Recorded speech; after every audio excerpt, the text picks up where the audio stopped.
नमस्कार दोस्तों, मैं दिव्यांशी गोड़ एक बार फिर हाजिर हूँ एसबीटी न्यूज की खास खबरों के साथ। पेश है आज 19 मई 2025 सोमवार शाम 7:15 बजे राजस्थान की बड़ी खबरें। राजस्थान में पिछले 2 दिन से भीषण गर्मी कहर देखने को मिल रहा है और मौसम विभाग के अनुसार आने वाले दिनों में तापमान में इजाफा देखने को मिलेगा। कई जिलों में लू का कहर देखने को मिल रहा है और तापमान ने एक बार फिर से नए रिकॉर्ड्स बना दिए हैं। मौसम विभाग के अनुसार सोमवार को पूर्वी राजस्थान के पिलानी और पश्चिमी राजस्थान के गंगानगर में सबसे गर्म स्थान रहा, जहां अधिकतम तापमान 46 डिग्री दर्ज किया गया, जो बहुत ज्यादा है। पूर्वी राजस्थान में भीषण गर्मी ने लोगों को जीना बेहाल कर दिया और अलवर में 43, जयपुर में 43, भरतपुर जैसे जिलों में भी तापमान 41 डिग्री से ऊपर रहा।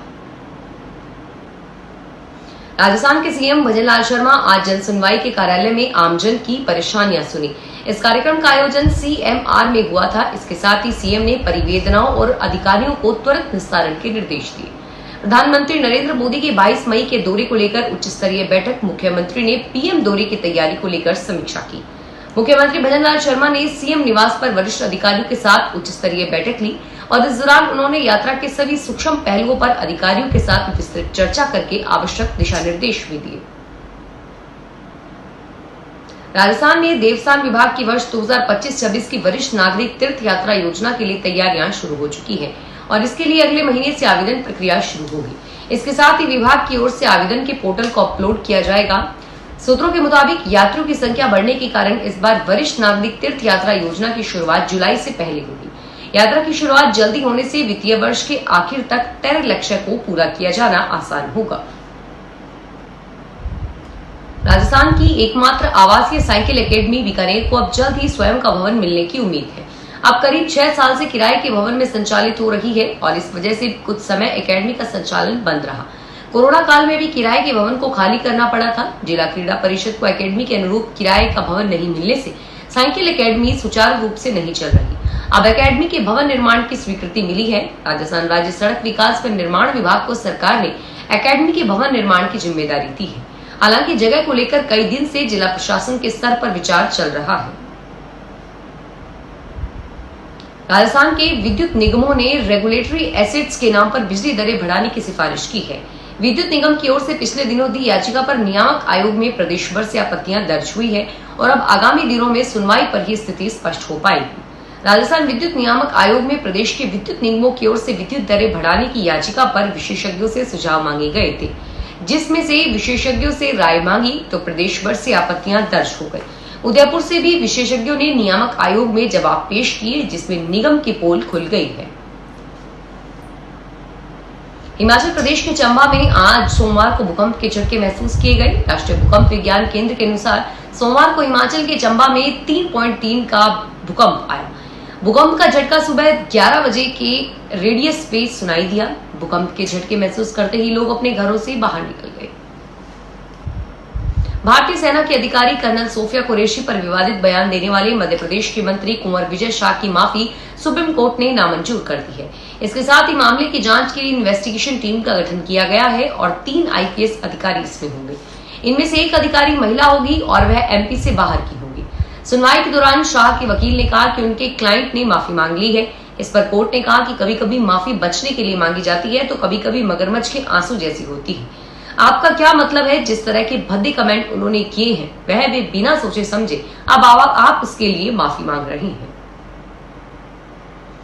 प्रवर्तन निदेशालय ने आज सोमवार को बताया कि उसने यूको बैंक के पूर्व सीएमडी सुबोध कुमार गोयल को गिरफ्तार किया है और उनके खिलाफ कोलकाता स्थित एक कंपनी से जुड़े 6,200 करोड़ रुपए से अधिक के कथित धोखाधड़ी मामले में धन शोधन के आरोप में कार्रवाई की गई। गोयल को कॉनकस स्टील एवं पावर लिमिटेड के खिलाफ जांच के मामले में 16 मई को उनके आवास से गिरफ्तार किया गया था। धौलपुर में नरेगा की महिला मजदूरों ने सोमवार सुबह जिला कलेक्टर पर प्रदर्शन किया। महिला मजदूरों ने जिला कलेक्टर श्रीनिधि बीटी को ज्ञापन दिया। ज्ञापन में मजदूरों ने गंदी नालियों की सफाई करने की शिकायत की। महिलाओं ने ज्ञापन में कहा कि उन्हें नरेगा के तहत गंदी नालियों की सफाई का काम दिया जा रहा है। यह काम उनके नियमित कार्य क्षेत्र में नहीं आता। नरेगा के नियमों के मुताबिक जो काम दिया जाना चाहिए वह न देकर अन्य काम उनसे करवाए जा रहे हैं। गर्मी के तीखे तेवरों के बावजूद भी बाबा शाम के दर्शनों के लिए श्रद्धालुओं की आस्था में कोई कमी नहीं है। खाटू धाम में रविवार को भारी संख्या में श्रद्धालु बाबा शाम के दर्शन के लिए पहुंचे। सुबह से ही दर्शनार्थियों की कतारें मंदिर परिसर में देखने को मिली। श्रद्धालुओं की सुविधा को ध्यान में रखते हुए श्याम मंदिर कमेटी द्वारा विशेष व्यवस्थाएं भी की गई है। दर्शन मार्ग पर कालीन बिछाया गया है ताकि श्रद्धालु को गर्म सड़क पर चलने में परेशानी न हो, और वहीं सड़कों पर बार बार पानी का छिड़काव किया जा रहा है ताकि तापमान में थोड़ी नरमी आए। सीकर में रूस में नौकरी के नाम पर 7 बेरोजगार युवकों से 2,15,000 रुपए की ठगी करने का मामला सामने आया है। आरोपियों ने युवकों को विदेश में अच्छी नौकरी लगवाने का झांसा दिया और पैसे हड़प लिए। मामला सीकर जिले के फतेहपुर क्षेत्र का है। उदयपुर शहर में 30% हिस्से में जलापूर्ति करने वाले मानसी वाकल बांध को नुकसान पहुंचाने में क्षेत्र के हजारों लोगों की जान खतरे में डालने की कोशिश हुई है। बदमाशों ने बांध के कंट्रोल रूम का ताला तोड़कर घुसने का प्रयास किया, लेकिन विफल रहे। अगर बदमाश कंट्रोल रूम में घुस जाते तो न सिर्फ उदयपुर की जलापूर्ति प्रभावित होती, बल्कि बांध को नुकसान पहुंचकर भाव क्षेत्र के गांव में रहने वाले हजारों लोगों की जान खतरे में आ जाती। पुलिस ने बताया कि मानसी वाकल बांध के साइड इंचार्ज इंजीनियर शानिल भटनागर ने रिपोर्ट दर्ज करवाई है।